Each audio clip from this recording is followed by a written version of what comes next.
Hey guys, my name is Sava. I'm a boat captain and a shark safety diver for Hawaii Adventure Diving up on the north shore of Oahu in Hawaii. Even when I'm not working, I'm still in the water. I absolutely love diving. I particularly like close, juicy interactions with sharks. That's when I feel the most connected with wildlife and with nature, and most connected with the ocean. When people go shark diving for the very first time, they will have a whole list of questions to ask. So for this alchemy video, I've put together a list of my favorite, most frequently asked questions that people have right before they go into the water with sharks for the very first time.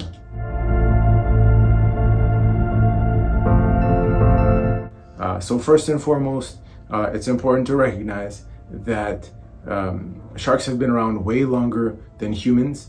And they never had us as a food source until we showed up, and we are still not a food source for them, and we never will be. Sharks eat fish, they don't eat humans.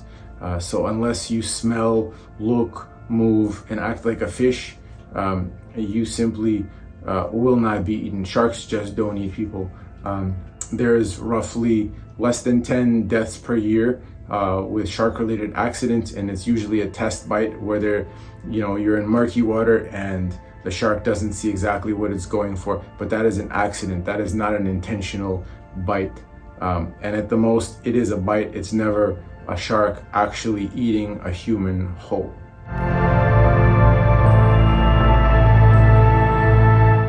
Even though sharks do not eat people, and attacks are generally only by accident, it's very important to acknowledge the fact that sharks are very, very capable, very powerful predators, and they are wild animals. So if you just go ahead and decide to go out into the ocean on your own and look for interactions with sharks, you're asking for a world of trouble.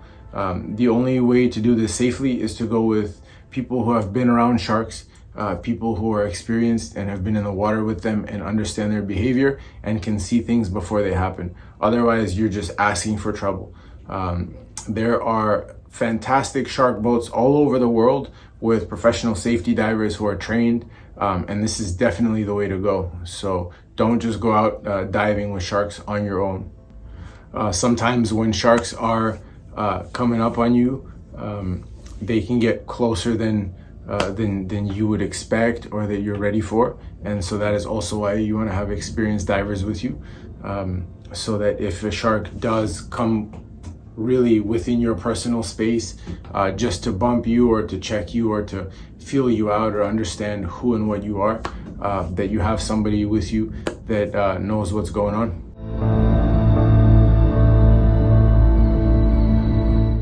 Most of the people that I dive with, that I know, myself included, we pee in our wetsuits when we first get into the water. It's almost like a natural reaction, and we don't get eaten. That's simply a myth. The shark won't think that you're scared or smell your fear. So the answer is no. The shark will not want to attack you. The shark will not want to eat you. That is a myth. So the answer to that is the same way you would check a baby or a cat or a dog. You just have to take a peek down there and look for something called claspers, and that's the male shark reproductive organ. And where men have one reproductive organ, male sharks, they have two. So you just have to look down there to be sure. And if you see these two things sticking out, then you know you're dealing with a male shark.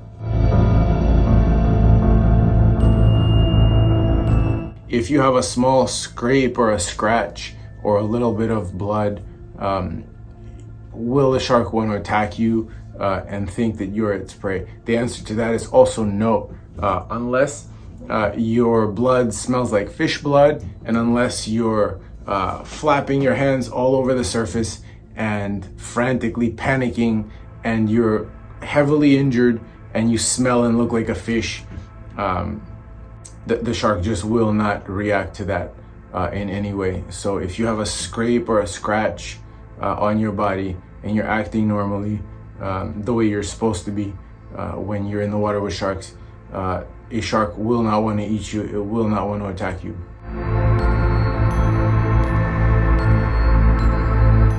The answer to that, first and foremost, is because they're very curious beings. They want to know what's going on. They want to check you out. But really, more than anything, it's because you're in their home. We have to acknowledge the fact that we are guests in their home. We are guests in the ocean, and we have to respect that. And if somebody was in your home, you would definitely investigate. You would definitely check out what's happening. But that is not an immediate sign of aggression. Just because a shark is coming towards you does not automatically mean that the shark wants to eat you. Most of the time, almost no force at all. It's really just about knowing which part of the snout to touch. There's certain spots where if you put your thumb up on it, it's almost guaranteed that the shark is just gonna open up on you. Other than that, whichever direction you push the shark is the direction it'll go. Sharks don't really have a reverse gear, they only have forward gear. So whichever way you send it is where it's gonna go. And half the time, more than half the time, you don't even have to touch the shark, because when it's coming towards you, it'll just turn last minute anyway. It's kind of just checking you out. It's seeing what you're about, and it's here to hang out sometimes. So a lot of times it's knowing when not to touch the shark. But in terms of force, most of the time, barely any force at all.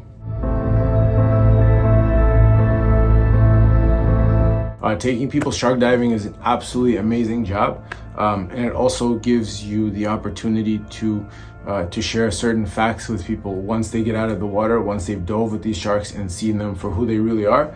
It really gives you an opportunity to share what's happening to the ocean, what's happening to the sharks, and just to bring awareness to the whole situation, because it really is a crisis.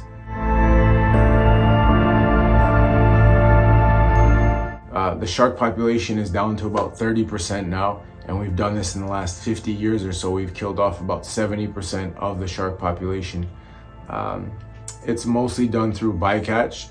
So fishermen who are not intentionally out to catch sharks, but they're catching fish like tuna, for example, they will accidentally catch sharks in their nets and on their hooks. These would be like longliners and trawlers. Specifically, the sharks are caught as bycatch on these ships, and by the time they pull them up, they already spent 8 hours on a hook or 8 hours in a net, and they're already dead, because most of these sharks, they need to move in order to breathe. In order to push water through their gills, they have to move. So 8 hours later, they're pulled up and they're dead. Shark finning is another major contributor. Sharks are caught for their fins. It's a big sign of status in Asia.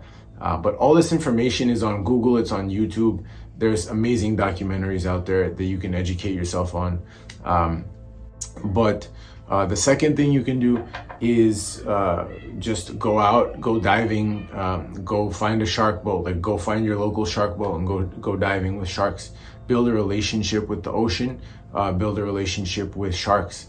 And then once you've done that, you'll know shark divers, and you can share your knowledge, share the things that you've learned with your friends, share photos, share your experiences, and just spread the awareness. Because if we don't stop this, we just won't have sharks. Like in 20 or 30 years, there will be no sharks left.